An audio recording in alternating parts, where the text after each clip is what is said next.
Welcome to the deep dive. Hey there. Today, we're tackling something pretty significant. It touches so many lives, often quietly. Yeah, we're looking at the impact of childhood emotional experiences, things like abuse, neglect, even smothering. And crucially, how you can start to heal from that. We've been really digging into Beverly Engel's book, Healing Your Emotional Self. It's quite powerful. It really is. She lays out this program, sort of, to help raise self-esteem, quiet down that inner critic. And deal with that deep shame that can linger from those early years. So our mission for this deep dive, basically pull out the key ideas, the strategies from Engel's work. We want to understand why those first relationships are so foundational. And what actual steps you can take, like right now, to build a healthier sense of who you are. Think of it like exploring those first mirrors held up to us, the ones that shaped our reflection. Right, and figuring out how we can finally, take charge of that image ourselves. That mirror idea is so central to Engel's whole approach. It is. She starts right there. Parents are the most important mirrors we look into as kids. And the reflection they show us, whether it's, loving and accepting or critical and distorted. That reflection shapes our absolute core beliefs about ourselves. Yeah. It's huge. It really lays the groundwork for everything. Our self-esteem. Which is like your overall judgment, right? How much you actually like yourself. Exactly. Feeling lovable, worthwhile. High self-esteem means accepting yourself. And then there's self-image. Yeah, that's the whole package, isn't it? The images, the beliefs you hold about yourself. Formed by how people treated you, especially parents, what they told you. And how you stacked up compared to others, too. Engel uses that example of Matthew, remember? His dad never acknowledged his achievements. And that created this self-image of just never being good enough, fueled this constant self-criticism. And that leads right into the inner critic concept. Ah, yes, the voice in your head. But Engel says it's not just random negativity, it's an internalized voice. It's like you absorbed their standards, their disapproval. So it feels like it's your voice, but it's echoing them. Pretty much. Relentlessly pointing out flaws, saying never good enough. Like Teresa in the book, constantly beating herself up. Or Elliot, whose perfectionism just froze him. And these critics, they don't come from nowhere. They're often direct results of parenting that undermines worth. Creates what Engel calls self-anxiety. Yeah, things like lack of warmth, lack of affection, not being acknowledged or respected. Unreasonable expectations, maybe being dominated or just ignored, belittled. All of that. Being isolated, treated unfairly. Yeah. It all chips away. Which brings us back to mirroring. That positive, empathetic reflection is just vital. Absolutely essential. Without it, child struggles. Not just to feel loved by others. But to feel compassion for themselves, right? Exactly. You don't get that basic message. You are okay. You are lovable. It's like trying to find your way without a compass. Well put. Okay, so this leads into a really core part of the book. Maybe a bit tough to confront, but so important. Engel breaks down different types of emotionally abusive or neglectful parenting. And shows how each type creates a specific kind of distorted parental mirror. Right. It's not just one-size-fits-all bad parenting. These patterns leave distinct wounds, specific distorted reflections. And she notes a parent might fall into more than one category, which makes sense. Definitely. So let's look at some of these mirrors she describes. First up, the neglectful or inadequate parent. Their mirror says, you are unlovable. Oof. And the damage here is often about what didn't happen. Precisely. The absence, the lack of engagement, that warm gaze holding, smiling, the things that tell a baby they're wanted. It's powerful how she links severe emotional deprivation, even with physical needs met, to failure to thrive. Yeah, it shows just how crucial that emotional connection, that mirroring, is for survival, really. For bonding, for self-worth down the line. It can lead to rage, depression. Radically low self-esteem. Then there's the abandoning parent. Holding up the you are worthless mirror. And this can be literal physical abandonment. It can. Like Nancy in the book, whose parents sent her away, she completely internalized that as, I'm worthless. But it can also be psychological, right? Like rejection, withdrawing love. The silent treatment. Yeah. Engel mentions a client whose mother would do that for days. Imagine. Horrible. Or just indifference, not bothering with the child's needs or problems. Yeah, Tammy's father physically recoiling from her touch. That kind of rejection feels utterly devastating, leads to deep self-loathing. Okay, what about the next one? The overly possessive or emotionally smothering parent. This one's different. Their mirrors often reflect things like You cannot function without me. Or you cannot live without me. Or even, you don't need anyone else but me. Yeah. It creates this feeling of being constantly watched, scrutinized, like you're under a microscope. So it's hard to figure out who you are, separate from the parent. Incredibly hard. You're always tangled up in their gaze, their needs. Samantha felt her mother's eyes on her constantly. And Monica saw everything through her mother's potential approval filter. Right. It can leave you feeling really powerless, incapable of doing things on your own, like Lupe. Sounds suffocating. Then there's the tyrannical or overly controlled parent. Their mirror tends to reflect, you are powerless or you are inadequate. This is more about, like, rigid control, demanding obedience. Yes, a cruel, inflexible style. Often the parent dominates to feel powerful themselves. And the impact on the child. Deep self-doubt, feeling crushed by authority, a constant sense of being stupid, incompetent. Like Lorraine, who was humiliated publicly. Engel says it can break a child's spirit. It can. And these kids often become hypervigilant, always scanning for danger, for anger in others, and they tend to repress a lot of their own anger. Building on that control is the perfectionistic parent, Their mirror is relentless. You are never good enough. driven by a fear of flaws. Everything's about appearances, status. Exactly. Anything less than perfect is failure in their eyes. So very demanding, maybe tyrannical in their expectations. Oh, absolutely. It's an immense burden. Think of Rod, the example whose father demanded straight A's and excelling at everything. No room to be human. Heavy. Okay, next, the overly critical or shaming parent. The mirror here is stark. You are unacceptable. How did that message get communicated? Verbally, non-verbally. Yeah.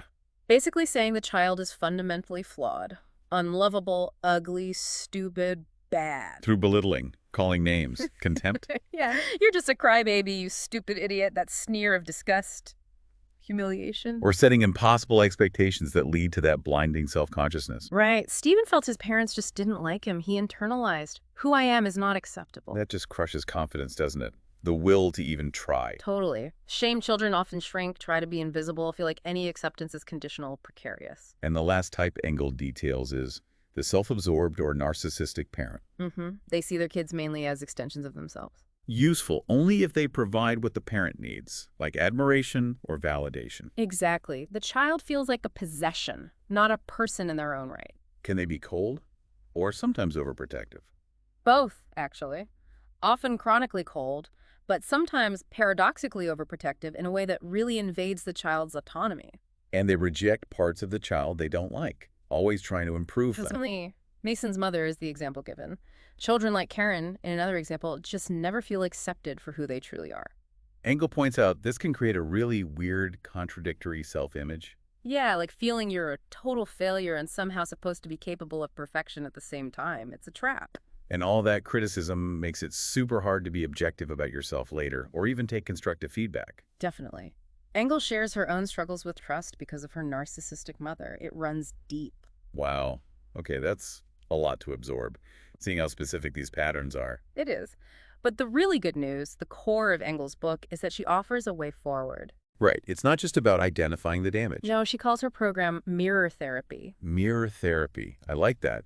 Ties it right back to how the problem started, fixing that reflection. Exactly. It's basically a two-part process. First, you need to shatter your parental mirror. Meaning actively rejecting those distorted negative images you were given. Yes. And then second, you work on creating a new mirror. One that reflects who you really are. Yeah. Based on your own truth, your own worth. It's not always a straight line, but she outlines some key steps in this healing journey. What's one of the first ones? A really fundamental one is facing the truth and expressing pent-up emotions. So acknowledging what happened, the abuse, the neglect, letting those feelings out. Yeah. The grief, the sadness, the anger, all the stuff that got buried. Engel is really clear on this. Those unfelt emotions don't just disappear, do they? No way. They fester. They can turn into depression, self-criticism, maybe lashing out unexpectedly later. You have to revisit the wound to dismantle that negative mirror. Absolutely. And another really powerful step she talks about is giving back your parents' shame. Shame. Yeah. That feeling of being just fundamentally flawed, unlovable. Right. And it's almost always misplaced onto the child. Intellectually, you might know it wasn't your fault. But emotionally, you still carry the blame. Exactly. Engel stresses, nothing a child does ever warrants abuse or neglect. So getting angry at the person who shamed you, that's actually helpful. When it's constructive anger, yes. It's a way to turn that energy outward, reclaim your self-worth. She sees it as vital for separation. Okay. What else? Identifying beliefs. Yes. Identify and counter negative core beliefs. Those messages you internalized. I'm stupid, I'm unworthy, I'm flawed. The things you came to believe because of how you were treated. Right. She suggests exercises like finishing sentences. When my parent did X, it led me to believe Y about myself. Helps uncover them. And those beliefs must make it hard to separate emotionally. Hugely. That's another key step. Emotionally separating from your parents. Individuation. Which is tough if you still fear rejection. Right. Or you're stuck trying to get the approval you never got. Right. Individuation means starting to give yourself the support, the encouragement you missed. Expressing that anger, maybe acknowledging unmet needs. Accepting your parents might never provide what was missing, and grieving that loss. It's about consciously resolving the relationship, not just repeating the patterns with other people. Sometimes people unconsciously repeat their parents' lives to feel connected, but it stops them from becoming their own person. So, declaring independence, questioning values, setting limits, those are part of it. Definitely acts of claiming your own self. Engel also talks about completing your unfinished business. What does that involve? Well, getting past resentment is big. Blame keeps you stuck. Constructive anger helps you move, but just blaming drains you. Does confronting the abuser help? It can, for some people. It can help disconnect, bring closure. But Engel strongly advises getting a handle on your anger first so you can communicate clearly, not just react emotionally. And forgiveness. How does that fit in? It's not about saying what happened was okay. It's about choosing not to let it control your life anymore. So it's for you, not for them. Exactly. A gift to yourself. Okay, probably one of the biggest struggles for many people. Quieting and countering your inner critic. Yes, that voice, pushing you towards impossible ideals, always finding fault. Exaggerating mistakes, you always mess up. For people who had really critical or narcissistic parents, Engel says this critic feels like a powerful negative introject. Like an internalized version of the rejecting parent. Yeah, almost like a foreign entity inside you trying to sabotage anything, good, pleasure, love, success. She shares her own examples, right? Like with exercise or food cravings being linked to the critic. Identifying it often involves noticing your reaction when something good happens, what thought tries to undermine it. You can't just switch it off permanently, can you? Probably not. But you can learn to recognize it and replace it. Which leads to the next step. Replacing the critical voice with a more positive, nurturing voice. This starts with believing in your intrinsic worth, not based on what you do or achieve. That idea. You are already enough, just as you are. Powerful, isn't it? Connecting with your essence, that core part of you that's unchanging, not defined by history or appearance. And compassion is key here. Yes, compassion is the antidote to the critic. It's a skill you can cultivate, even starting with, okay, I'm doing the best I can right now. What about emotions? Sometimes they feel overwhelming or confusing. Engel emphasizes connecting with emotions, seeing them as information, not problems. Learning about yourself through them. Exactly, experiencing them mindfully without judging them as good or bad. Because judging them just adds more bad feelings, like guilt or shame on top. Precisely. It makes the distress worse. She even lists words for different shades of sadness, for example, to help you get specific. Emotions tell you what you need. Which connects to the next piece. Providing for yourself what you missed as a child. Learning self-nurture. Learning to set limits for yourself. Like building your own internal good parent.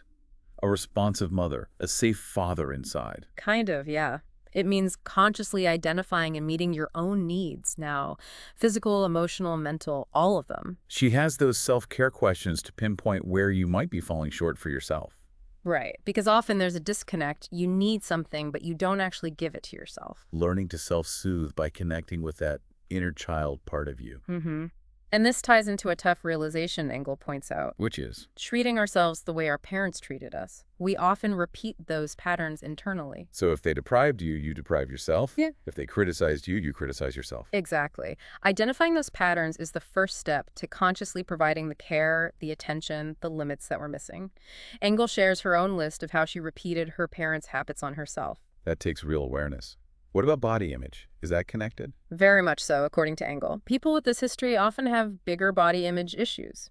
Internalizing negative messages about their looks, like the Hansen nose example. Yeah, seeing self-loathing when they look in the mirror, maybe neglecting their body or even abusing it. Distortions are common too, seeing yourself differently than reality. Focusing on perceived flaws? Peer rejection plays a role too, of course. What does she suggest for healing that?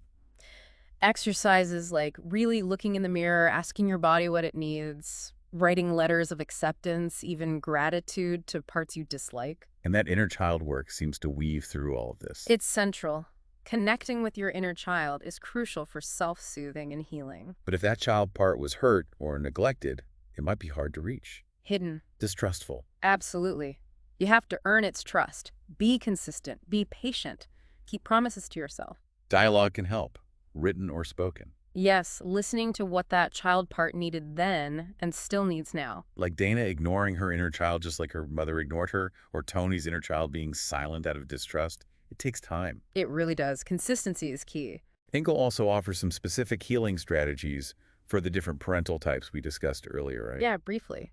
Like, for neglect, getting angry can be really important. For over-control, learning to resist or rebel constructively. For criticism, shame, really internalizing you didn't deserve it, separating shame from guilt. For narcissism, allowing yourself to step into the unknown, experience life fully. For smothering, setting firm boundaries. It's nuanced. And always checking, making sure you aren't still being controlled. Crucial, especially if you had controlling parents. Letting others control you now just eats away at self-respect. Taking back your power. There's also that practice, looking deeply into the mirror. Yeah, looking into your own eyes to find the real person underneath. She says it can be uncomfortable at first, bring up pain, anger. It did for her. But processing those intense feelings lets you look deeper, find your true self, your essence. And finally, even as we heal and seek positive connections. Not letting other people's mirrors define you entirely. Because everyone sees through their own filters. Right. Positive acceptance is helpful, but their view might have distortions too. Relying only on external validation won't give you the whole picture. Your own internal mirror needs to be the clearest. So, wrapping this up, the core message feels really hopeful. It is. It's about reclaiming your power. Understanding that low self-esteem isn't who you are. It's a reflection of past treatment. And healing is possible. It involved facing the truth, feeling the feelings. Challenging those old beliefs, that inner critic, separating from harmful dynamics. Learning to nurture yourself, connect with your intrinsic worth, your essence. It's definitely a journey and ongoing process, continuing to heal, as the book says, but incredibly worthwhile. So as a final thought for everyone listening, maybe just take a moment. Consider how those old, distorted mirrors from your past might still be subtly showing up today. Yeah, not just in big ways, but maybe in your everyday self-talk. How you react to things, the small choices. What's maybe one small way, starting right now, that you could challenge that old reflection? And choose consciously to see yourself just a little differently, maybe with a bit more kindness, a bit more acceptance, just something to ponder.